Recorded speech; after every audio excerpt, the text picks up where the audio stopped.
Okay, gotta say, getting ready for this deep dive has really kind of shifted my view of Stoicism. I always pictured, the Stoics as these like emotionless, statue-like figures, just kind of gritting their teeth through whatever life threw at them. Yeah, it's a pretty common misunderstanding, almost like reducing a whole philosophy down to a caricature. There's actually a lot more nuance there. That's what I'm starting to see. The Stanford Encyclopedia of Philosophy entry you sent over is, wow, it's really in depth, like a Stoicism 101 guide almost, right? Yeah, exactly. Covers all the basics, the history, even gets into some of the controversies. Good place to start our deep dive. Absolutely. So can we just like debunk that emotionless myth right off the bat? What did the Stoics actually teach about emotions? Well, they weren't against all emotions. They actually drew distinctions between different kinds of feelings. The ones they were cautious about were what they called the passions, sort of like excessive, irrational responses, things that throw us off balance. These they contrasted with what they called eupathei. Eupathei. Okay, now that's a new one. Think of those as good feelings, those rooted in virtue, like the joy you might feel when you see someone do something really selfless. Or the love you have for your family. Those are expressions of our virtuous nature, not disruptive passions. So it's less about being, like a robot and more about understanding our emotions and managing them in a healthy way. Exactly. They believe those passions, those stem from Salt's judgments about what is truly good and bad. Wait, so then what did the Stoics consider to be good? Well, they had a pretty radical idea. They believed that virtue was the sole good. Things like wealth, health, even pleasure, all those were considered indifference. Not bad necessarily, but not essential for true happiness either. Wow, that's pretty intense. So if I'm stressing over a deadline at work, a Stoic would say I'm overreacting because, like, my job isn't actually that important in the grand scheme of things. Well, it's not that your job isn't important. It's more about examining the beliefs behind that stress. Are you worried about the deadline itself? Or about what might happen if you miss it? What does success even mean in this context? Stoicism, it encourages us to question those assumptions and focus on what we can control, our effort, our intention, rather than outcomes outside of ourselves. Okay, yeah, I'm starting to see how this could be actually, like, useful in everyday life. There's another thing that's been kind of tripping me up, though. The Stanford Encyclopedia entry. It mentions the Stoics were materialists. What does that even mean in a philosophical sense? It means they believed everything in the universe, including our souls, even God, was made of physical stuff. There's no like separate spiritual realm or anything like that. Wow. Okay, so how do they reconcile that with the existence of God? Well, they had a very unique concept of God. They called it God or logos and described it as this pervasive, intelligent force. It kind of permeates everything in the universe. So less of a guy in the sky and more of a universal energy. Exactly. It's like a cosmic intelligence that's driving the constant change and evolution of the universe. And since they believed everything was interconnected, they also believed everything happens for a reason, that past events completely shape the present. In other words, they were determinists. Hold on. So if everything's predetermined, how does free will fit into all of this? That's a question that's still debated even today. The Stoics believe that while we may not have control over what happens to us, we can control how we respond. They believe that real freedom, it comes from accepting what's outside of control and focusing on what we can influence. Our thoughts, actions, our reactions to whatever life throws at us. So not about changing the world, but changing how we relate to it. That's a great way to put it. This is kind of blowing my mind. Okay, we've covered emotions, this idea that virtue is the only good, and this materialistic God that's like a force of nature. Where do we even go from here? Well, we've only just scratched the surface. To really understand Stoicism, we need to dive into the three pillars of their philosophy: physics, logic, and ethics. Three pillars, you say. Sounds like the perfect framework for the rest of our deep dive. Let's unravel these pillars and see what wisdom we can unearth. Okay, so let's tackle these three pillars of Stoic philosophy. And I think it makes sense to start with physics. Yeah, for sure. That whole like materialistic God thing we were talking about, that really kind of threw me. I definitely need more context there. It's definitely one of the trickier parts of Stoicism for, modern folks to wrap their heads around. Remember, they believed that everything in the universe, even God, was made of the same like fundamental stuff. They had this word for it, pneuma, sort of like this fiery, breath-like substance, but it was both matter and intelligence. So it's not just that God is physical, but that like the physical world itself is intelligent. Exactly. They saw the whole universe as one big living organism, and it's all permeated by this divine reason, this logos, and everything in it, from stars to our souls, it's all like part of this interconnected web. Okay, yeah, I'm starting to see how this ties into their determinism then. If everything's made of that same intelligent substance, makes sense that it would all be connected and influenced by this overarching logos, right? Precisely. They believe that the logos it guide everything towards a rational and purposeful end. Like there's a sort of cosmic plan unfolding, even if we can't always see it. But doesn't that make us like puppets then? If everything's already decided by this logos, what's the point of even trying to make choices? See, that's where Stoic physics gets really interesting. And they acknowledge that, yeah, a lot of external events are outside our control. But remember, they also believe that we have a spark of that divine logos within us in the form of our own reason.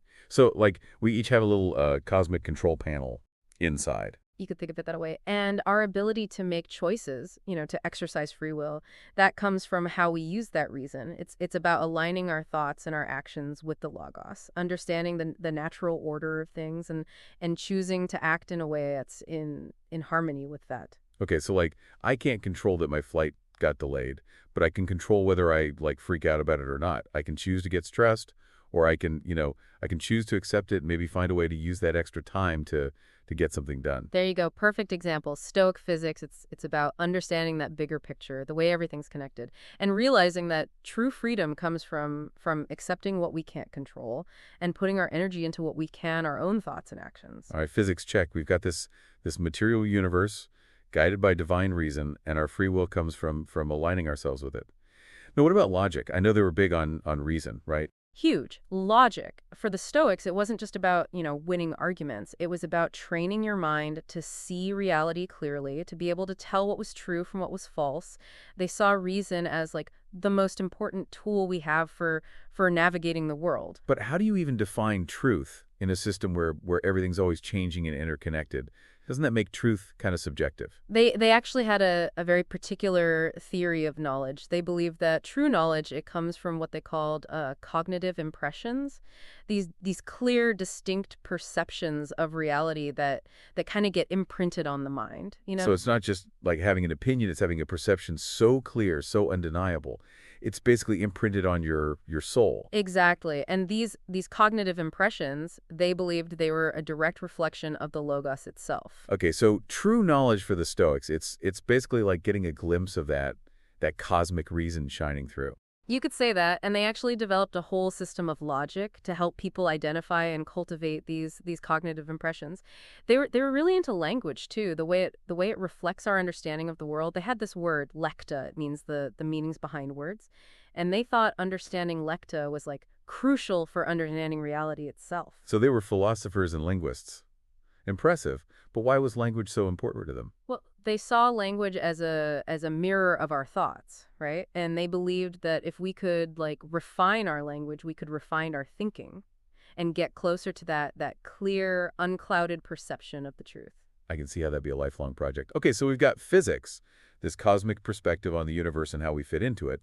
We've got logic, the tools to understand that universe and figure out what's true. Where does ethics fit in? Ethics, for the Stoics, it was like the culmination of it all. They thought that by understanding the nature of the universe and by training our minds to think clearly, then we could live a life in accordance with virtue. And virtue for them meant living in harmony with that logos, right? With that universal reason. Exactly. It's about aligning our actions with nature, with that universal reason that governs everything. That by living virtuously, we fulfill our true purpose as human beings. It sounds simple in theory, but I'm guessing it's a bit more complicated to actually do. How did they define virtue? What did a virtuous life actually look like for them? That's where we get into the nuts and bolts of Stoic ethics. They believe that virtue, it shows up in these four cardinal virtues: wisdom, justice, courage, and temperance. Okay, those sound kind of familiar, like those classic virtues you see in a lot of philosophies and religions, right? Exactly. But the Stoics, they gave them a very specific meaning in their system. So wisdom, for example, that's about using our reason to understand the world and make good judgments. Justice is about treating others fairly and upholding what's good for everyone. Courage isn't just about physical bravery, but about facing your fears, facing your challenges with inner strength.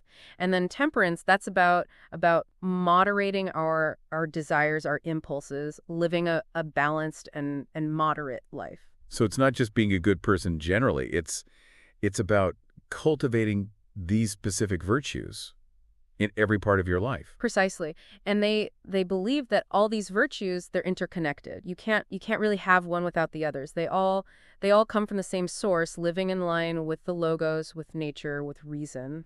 Wow, I'm already feeling like I need a whiteboard and some markers to map all of this out.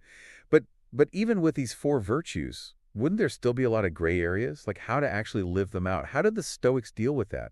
Did they have like any practical advice for everyday ethical dilemmas? They did. That's where their concept of appropriate actions comes in. They believe that the virtues, those provide the overall framework, but each situation it needs its own careful thinking to figure out the most virtuous way to act. So not about following like a set of rules. It's about using your reason to make the best choice in each situation. Exactly. They thought that true virtue, it's not just knowing what's right, but having the wisdom and the courage to actually do what's right, even when it's hard. I'm sensing a theme here. Physics, logic, ethics, it all comes back to using our reason to understand the world, make good choices, and act in a way that's in line with nature.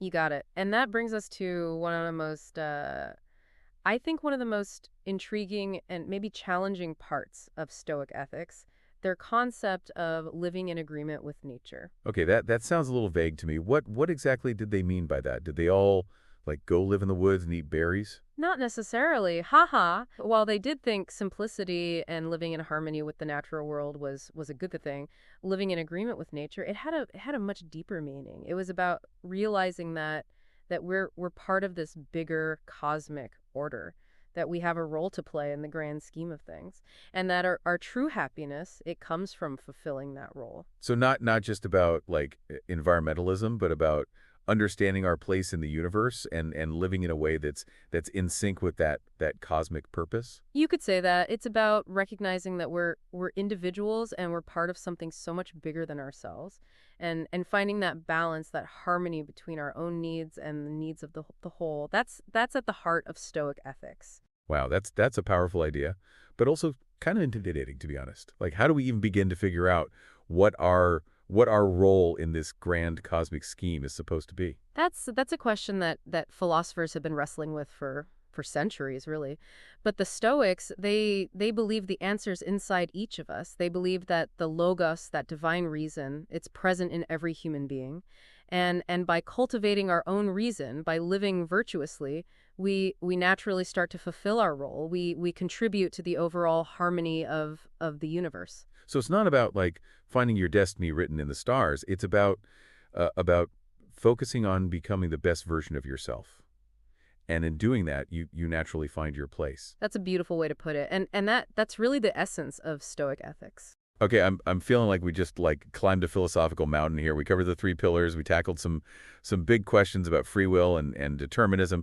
Even got into the nuances of Stoic virtue. But is there anything else we need to explore to really wrap our heads around Stoicism? Well, no deep dive into Stoicism would be complete without without acknowledging the criticisms and the controversies around it. After all, no philosophy is perfect or universally accepted. Ooh, I do love a good philosophical debate. Lay those controversies on me. All right, hit me with those Stoic controversies. What were some of the criticisms they faced? Well, one of the biggest ones came from other philosophical schools, especially the Epicureans. They thought that this Stoic focus on virtue as like the only good, they thought that was too extreme, even a bit joyless. Yeah, I can kind of see that. Like, if you're only focused on virtue, it seems like you might be missing out on other parts of a good life, right? Like enjoying a nice meal with friends or appreciating a beautiful sunset. Those things feel good even if they're not like directly connected to being virtuous. That's exactly what the Epicureans argue. They thought that at pleasure, when it's, pursued wisely and in moderation, it was a natural part of a good life, essential even. They saw the Stoics as overly rigid, maybe even a little puritanical in their rejection of pleasure. So it was like virtue above all else versus pleasure has its place. Yeah, basically, in a nutshell. But the Stoics, they weren't totally against pleasure. They saw it differently. Remember, they believed that real happiness it comes from living in accordance with nature, with reason. And they said that when we align ourselves with virtue, then real lasting pleasure it naturally follows.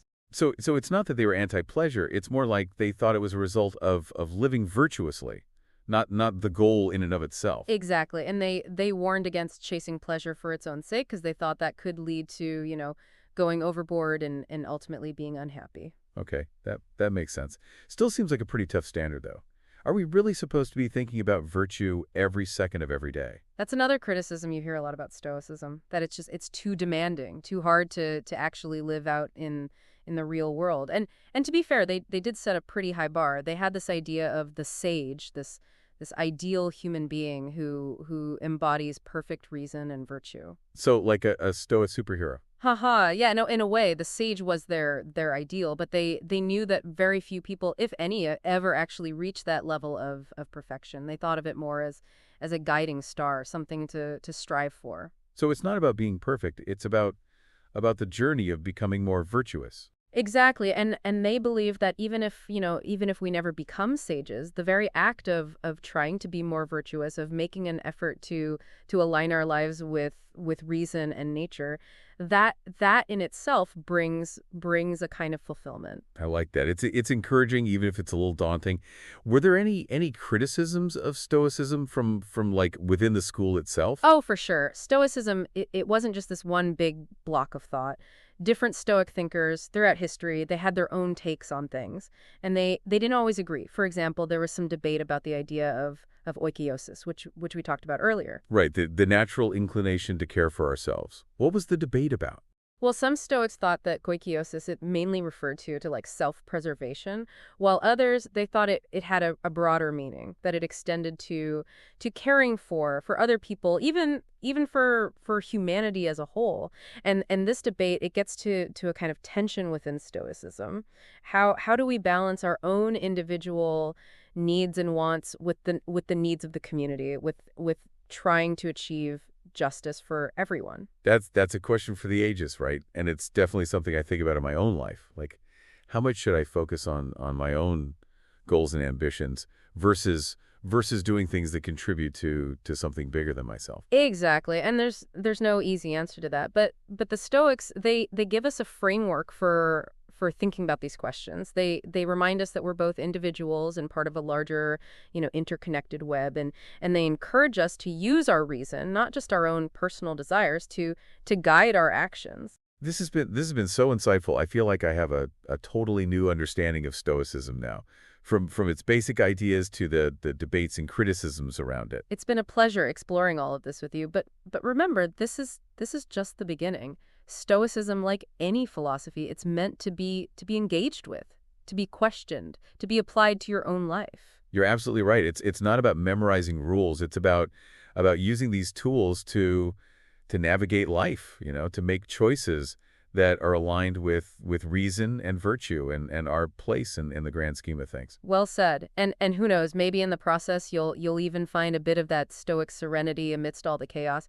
Keep diving deep, keep questioning, and most importantly, keep living according to what you believe is right and true. I will definitely keep that in mind. Thanks for taking me on this deep dive into Stoicism. It's been amazing.